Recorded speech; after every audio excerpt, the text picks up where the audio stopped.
Hello दोस्तों, मैं हूं आपका ख़ास दोस्त राजीव कुमार।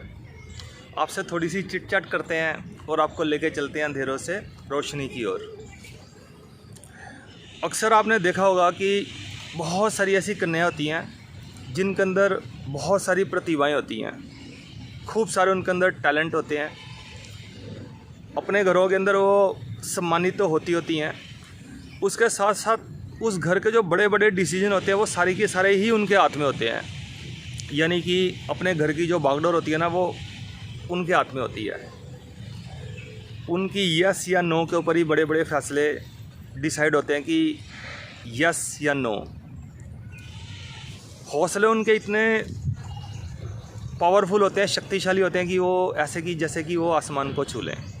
लेकिन जब कन्या की शादी होती है ना, जब वो नए घर के अंदर आती है तो एकदम से कुछ ऊपर नीचे हो जाता है, कुछ उल्टा हो जाता है। तो उनकी प्रतिभाओं को जैसे सिरे से नकार दिया जाता है। उनका जो लाइफ पार्टनर होता है ना, जीवन साथी, वो उनकी प्रतिभाओं को समझ नहीं पाता। अपने आप को वो स्मार्ट और इनको वो बुद्धू समझने लगते हैं। तो ऐसी कन्याएं कंप्रोमाइज़ करने लग जाती हैं, अपने आप को हीन समझने लग जाती हैं, चुपचाप और गुमसुम रहने लगती हैं, अपनी प्रतिभाओं को भूलने लगती हैं। तो हम आपको एक ख़ास बात बताना चाहते हैं, आपको लेके आना चाहते हैं अंधेरों से रोशनी की ओर।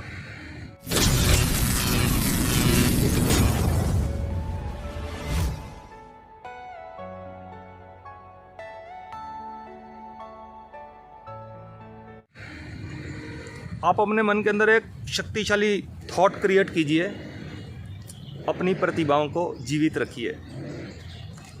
उनकी वजह से अपनी प्रतिभाओं को मरने ना दीजिए। जो आप बनना चाहते हैं, जो आप होना चाहते हैं, वो आपके विचारों के ऊपर डिपेंड करता है। कुछ भी मुश्किल नहीं है, बस एक थॉट क्रिएट करना है कि मैंने ये करना ही है। डेफिनेटली कामयाबी आपके कदमों को चूमेंगी। अपने उमंग उत्साह के पंखों से छू लीजिए उस मंजिल को जो आपने सपनों में देखे हैं। डेफिनेटली वो पूरे हो सकते हैं। बस एक आपको शक्तिशाली थॉट क्रिएट करना है कि मुझे ये करना ही है। पावर्स आपकी, शक्तियाँ आपकी, विचार आपके, कोई आपको अपनी मंजिल के पास जाने से, उस कामयाबी की मंजिल को छूने से कोई नहीं रोक सकता। Thank you. अपना ध्यान रखिए, खुश रहिए, हंसते रहिए और हंसाते रहिए। फिर मिलेंगे आपसे एक नया एपिसोड लेके। तो अभी हमें दीजिए इजाज़त, बहुत जल्दी मिलेंगे अपने नेक्स्ट एपिसोड में। अपना ध्यान रखिए, खुश रहिए, हंसते रहिए, हंसाते रहिए।